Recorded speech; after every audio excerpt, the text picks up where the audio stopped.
Hi అండి, నమస్తే. Welcome back to Nirmala tasty treats. నేను మీ నిర్మల.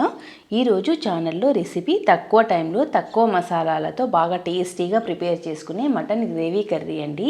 ఈ కర్రీ చాలా త్వరగా ప్రిపేర్ చేసుకోవచ్చు, ఈజీగా కూడా ప్రిపేర్ చేసుకోవచ్చు అండి. ఇందులోకి మనం ఎక్కువగా మసాలాలు యూస్ చేయం కనుక మనం తిన్నా కూడా హెవీగా అనిపించదు. ఈ curry colour rice, white rice, చపాతీలోకి బాగుంటుందండి. రాగి ముద్దలోకి అయితే ఇంకా టేస్టీగా ఉంటుంది. కర్రీ కోసం ఒక 1/2 kg మటన్ తీసుకుని సాల్ట్ వేసుకొని బాగా శుభ్రంగా కడుక్కోవాలండి. అలా కడుక్కున్న మటన్లోకి ఒక మీడియం సైజు ఆనియన్, ఒక సగం టమాటో కట్ చేసుకొని యాడ్ చేసుకోవాలి. తర్వాత ఒక స్పూన్ అల్లం వెల్లుల్లి పేస్ట్, ఒక స్పూన్ ధనియాల పొడి, మన టేస్ట్కి సరిపడా కారాన్ని యాడ్ చేసుకోవాలి. తర్వాత ఇందులోకి ఒక గరిటెడు గట్టి పెరుగు వేసుకొని ఈ మసాలా అంతా మటన్ ముక్కలకి అప్లై అయ్యే విధంగా బాగా కలుపుకోవాలండి. ఇందులోకి చిటికెడు పసుపు, మన కర్రీకి సరిపడా సాల్ట్ కూడా యాడ్ చేసుకొని బాగా కలుపుకొని దీన్ని 30 to 45 minutes బాగా మ్యారినేట్ అవ్వనివ్వాలండి. ఒక 45 minutes తర్వాత మటన్ చాలా టెండర్గా తయారవుతుంది. చూడండి ఎంత బాగా తయారైందో.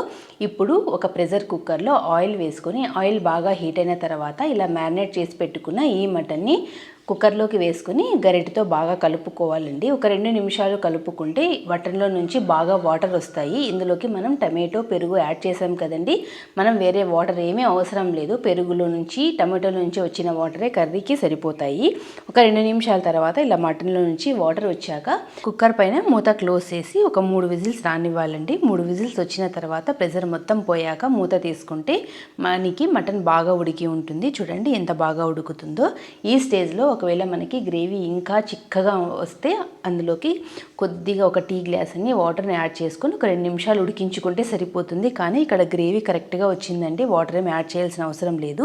ఇలా కలుపుకున్న తర్వాత ఇందులోకి ఒక స్పూను గరం మసాలా యాడ్ చేసి ఒక్కసారి కలుపుకొని ఇందులోకి 2 పచ్చిమిరపకాయ చీలికలను యాడ్ చేసుకొని అలాగే కొద్దిగా తరుక్కున్న కొత్తిమీరని కూడా యాడ్ చేసుకొని కలుపుకొని మనం స్టవ్ ఆఫ్ చేసుకుంటే ఎంతో టేస్టీ అయిన మన మటన్ కర్రీ రెడీ అయిపోతుందండి. మనం ఇందులోకి మసాలాలు కూడా ఎక్కువగా యూస్ చేయలేదు కదండి. ఈ సమ్మర్లో తిన్నా కూడా మనకి ఏ ఎఫెక్ట్ ఉండదు, తిన్నా కూడా బాగా లైట్గా అనిపిస్తుందండి. నేను చేసిన ఈ రెసిపీ మీకు నచ్చిందా అండి? నచ్చితే మీరు కూడా ఒక్కసారి ట్రై చేయండి.